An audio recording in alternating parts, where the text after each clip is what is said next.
ऐसा बहुत बार होता है कि जब एफआईआर दर्ज होने के बाद पुलिस आईओ को अपनी जांच के लिए किसी दूसरे थाने के क्षेत्र में जाना पड़ता है। अपने थाने के अंतर्गत आने वाले क्षेत्र में उसके पास जांच करने के विस्तृत अधिकार होते हैं। इन अधिकारों को सेक्शन 165 सीआरपीसी के तहत वर्णित किया गया है। लेकिन जब उसे दूसरे थाने के क्षेत्र में जाना पड़ेगा, जांच करनी पड़ेगी, वहां से सर्च एंड सीजर करना पड़ेगा, तब उसकी क्या प्रक्रिया है। अनेक केसेस में हमारे आरोपियों को इसकी आवश्यकता पड़ती है। वो देखते हैं कि जब किसी लड़की को दूसरे थाने से रिकवर किया जाना हो या किसी पीसी एक्ट के केस में दूसरे क्षेत्राधिकार में जाकर वहां रेड की जानी हो, किसी दूसरे थाने के क्षेत्र में जाकर वहां से किसी हथियार वगैरह की रिकवरी करनी हो, तो ऐसे सब मामलों में आईओ की उन शक्तियों को देखा जाना चाहिए जिन शक्तियों के तहत वह दूसरे थाने के क्षेत्राधिकार में जाकर जांच करता है, वहां से सर्च करता है और सीजर करता है। इससे आरोपी को क्या लाभ होने वाला है। जब कोई आईओ दूसरे थाना क्षेत्र में जाकर सर्च एंड सीजर करता है और वहां पर वर्णित नियमों का पालन नहीं करता है, तो ऐसे में आरोपी को उस सर्च एंड सीजर के प्रति लाभ प्राप्त होता है। तो अब हम देखते हैं कि पुलिस आईओ को दूसरे थाना क्षेत्र में जाकर वहां पर सर्च एंड सीजर करने का क्या कानूनी प्रावधान है। इसके लिए सीआरपीसी में 166 सेक्शन दिया गया है और उसमें लिखा है कि किसी भी थाने का ऑफिसर इंचार्ज जब किसी अन्य अधिकारी से या खुद के द्वारा दूसरे थाने के ऑफिसर इंचार्ज से दूसरे क्षेत्र के लिए सर्च वारंट जारी करने की बात कर सकता है। तो ऐसा कब होगा, जब इस ऑफिसर इंचार्ज को या इसकी तरफ से जो जांच कर रहा है वह एसआई सब इंस्पेक्टर से नीचे के स्तर का अधिकारी ना हो, तो वह दूसरे थाने के officer in charge of police station से यह रिक्वेस्ट कर सकता है कि उसके थाने में इस प्रकार से जिस केस की वह जांच कर रहा है उस केस से संबंधित सूचनाएं प्राप्त हो सकती हैं या कोई अन्य जानकारी जो इस केस में महत्वपूर्ण है वह प्राप्त हो सकती है। तो इसलिए उस क्षेत्र की सर्च एंड सीजर किया जाए। जिस दूसरे थाने के क्षेत्राधिकारी को यह रिक्वेस्ट भेजी जाएगी वह वहां पर उस ही तरह से जाकर अपनी सर्च एंड सीजर कर सकता है जैसे कि वह सेक्शन 165 सीआरपीसी के तहत अपने थाने के क्षेत्र में करता है। लेकिन ऐसी परिस्थितियां भी होती हैं जो 166 सेक्शन के सब सेक्शन 3 में लिखी हैं, जब रिक्वेस्ट करने वाले अधिकारी को ऐसा लगे कि इस रिक्वेस्ट करने के दौरान जो महत्वपूर्ण सूचना है वह सूचना गायब हो सकती है या जो अपराधी है वह अपराधी किसी सबूत को गायब कर सकता है, तब वह स्वयं उस स्थान पर अन्वेषण करने के लिए आगे बढ़ेगा।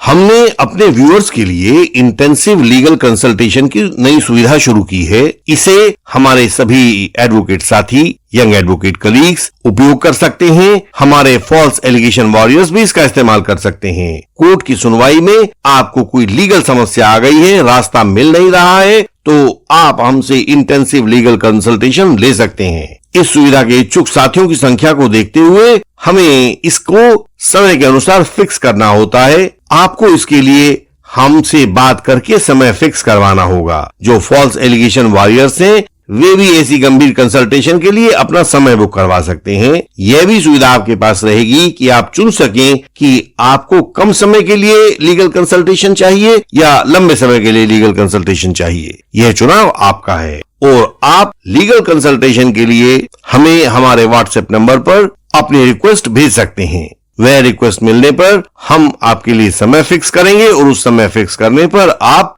हमसे डिस्टेंस एडवोकेसी के द्वारा, दूरस्थ वकालत के द्वारा आप अपनी कंसल्टेशन को प्राप्त कर पाएंगे, अपनी समस्या को हल कर पाएंगे।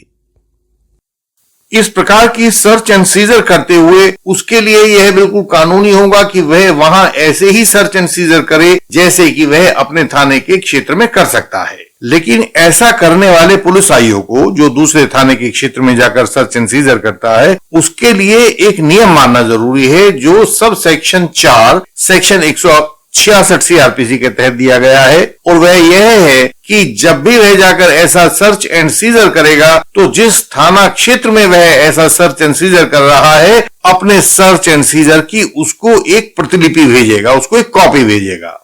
और ऐसी तमाम सूचना भेजेगा जो सेक्शन 100 सीआरपीसी के तहत तैयार की गई जो लिस्ट होती है उसके तहत भेजी जानी होती है। तो इस कानूनी प्रावधान का महत्वपूर्ण तथ्य क्या है? इस कानूनी प्रावधान का महत्वपूर्ण तथ्य यह है कि जब कोई पुलिस अफसर दूसरे थाने की सीमाओं में जाकर सर्च एंड सीजर करता है जिसमें आप आरोपी हैं, तो वह वहां पर जाते हुए कभी भी, जितने भी केसेस हम लोगों ने देखे हैं और किए हैं, वहां जाकर वहां पूरे नियमों का पालन नहीं करता है और इस प्रकार से जो की गई सर्च एंड सीजर होती है वह हमेशा गैर कानूनी बन जाती है। तो इसको हमें, जब हम आईओ का क्रॉस एग्जामिनेशन करते हैं तो उस क्रॉस एग्जामिनेशन के तहत हमको आईओ से वो सारे सवाल पूछने चाहिए कि क्या आपने इन नियमों का पालन किया था, और देखने में हमेशा यह आता है कि वह पुलिस आईओ उन नियमों का पालन करता हुआ नहीं पाया जाता है।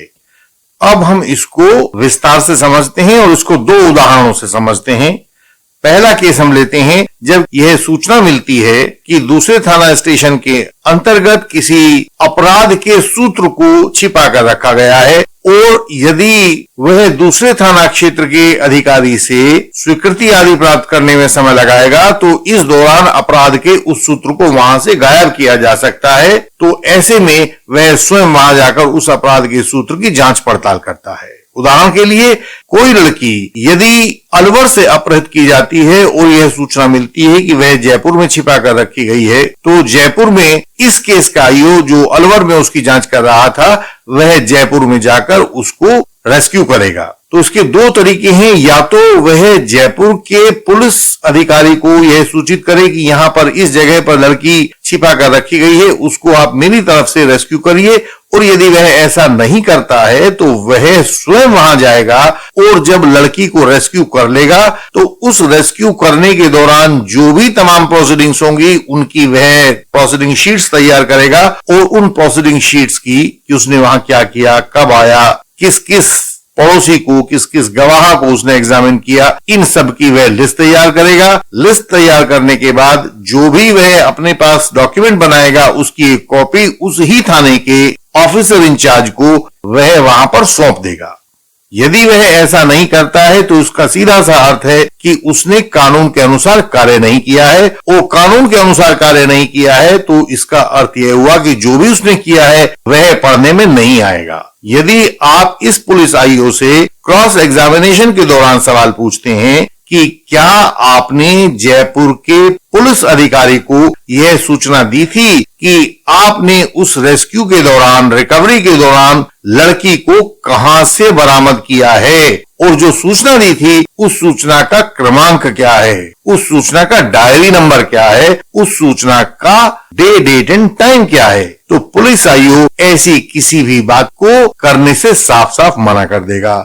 तो इसका क्या अर्थ होता है कि यह कानूनी जानकारी वहां के पुलिस अधिकारी को नहीं दी गई है, इसलिए लगता है कि यह किया ही नहीं गया है। यदि किया गया होता तो इसकी जानकारी वहां संबंधित पुलिस अधिकारी को अवश्य दी जाती। एक अन्य इसी प्रकार का केस हो सकता है कि जब सीबीआई या एंटी करप्शन ब्यूरो वालों को यह सूचना मिलती है कि फला अधिकारी ने रिश्वत ली है या रिश्वत की मांग कर रहा है, तो वे उसके ऊपर रेड करने के लिए उसके दफ्तर में जाते हैं, और दफ्तर हो सकता है कि उनकी अपनी सीमाओं के भीतर ना हो, दूसरे पुलिस अधिकारी की सीमाओं के भीतर हो। यदि वे दूसरे पुलिस अधिकारी की सीमाओं के भीतर जाते हैं तो एक तो उन्हें अपने सीनियर अधिकारी से यह जांच का आदेश लेना पड़ता है कि आप जाकर दूसरे पुलिस स्टेशन में जांच करिए, और दूसरा यह लेना पड़ता है कि जो भी वहां उन्होंने किया है उस रेड के दौरान उसकी एक कॉपी वहां के लोकल पुलिस स्टेशन को वो देंगे,